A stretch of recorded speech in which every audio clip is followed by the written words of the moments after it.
Good to be with you. We've got a few minutes to record here. If we haven't met, my name is Aaron. I'm the president and CEO of Elevate in Indianapolis. And I've got one of our team members here. Let him introduce himself, and then we're going to have a quick chat and just share with you kind of what's going on, what we're celebrating, what we're looking forward to in the season ahead. Hi, my name is Josh Mendoza. I'm the pipeline manager over at Purdue Polytech, and I also serve as our sports and venture coordinator here at Elevate Indy. So one of the things, just thinking about Purdue Poly, we're going to talk about some other stuff here too, but we were very cool award that Josh brought back from one of the staff meetings over there this last couple of weeks is we were named Community Partner of the Year. So thought that was neat. So did you know that was coming or? No, I went to the training, like everybody else, and principal said he didn't want to start anything for the new year until he finished last year. And that was the only thing left from last year that he hadn't been able to do. So, awesome. Well, that was great. So hey, let's pivot. Love Purdue Poly, and thanks, Josh. But let's pivot back. Summer's winding down. So when you think of just as a mentor, as a program leader, what's some summer success that we're celebrating? Obviously, a lot of our partners know about many of our program areas, but maybe not always aware of what all we do in the summer. So what's one little dose of success that you're celebrating from this year? I'm celebrating all the adventure that we got to do, specifically being able to take our kids out of the city. The one example that comes to mind is taking 5 or 6 kids out to Chicago, talking about paradigms, seeing the city from the ground, and then going on the sky deck and seeing it from 100 and something floors up. So that's something I'm so really tell me, I know a little bit about that, obviously. So what are a couple of kind of paradigm shifting things that you did? It was a day-long road trip, and that was part of a big summer adventure that you planned. But of that specific thing to Chicago, what was a couple of paradigm-shifting things you did? It was a first time that they were ever on the train. Okay, rode the train in? Yeah, so they got to go to Gary, Indiana, and see Gary, Indiana, and take a train from Gary, Indiana into Chicago. And we talked about a lot of the kids got frustrated because how quick we had to run to the train before it left us, and then how long it took to get back and where it was going on the train. And so the big mindset was imagine the people that use the train daily and have to use the train daily because they don't have any other way, and kind of where their mindset is in this. And so you had a lot of students kind of take a step back and say, oh dang, wow, I never thought of it like that. So I would say that was a big paradigm shift for them. A lot of mentoring time on the train, much less in Chicago itself. So for sure. When you think about our students in this season, what's some of the challenges you're observing, whether it be the ones you're mentoring or just in general in the city? What are you seeing a lot of that's kind of been concerning, for you as a teacher mentor and a lead?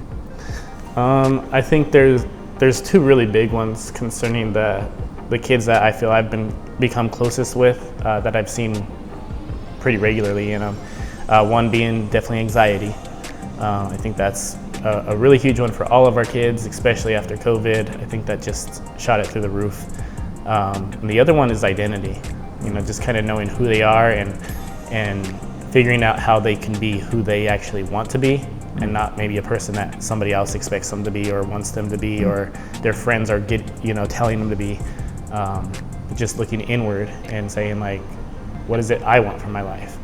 I think that navigation has been is a worry in a lot of ways. Obviously, I know just from knowing your work that informs a lot of what your mentoring looks like and how you address those life-changing relationships. But now the opposite end, looking ahead, the season ahead, the year ahead, what are you excited about momentum-wise, whether it be a program area or Purdue Poly or just organization, as you look at the students we get to serve in the city this year? It's tough because I'm excited about everything, but I'm really excited about one, Purdue Poly. This is our first full year there. Last year we had classes for a semester, and even in that our classes were only a quarter in length.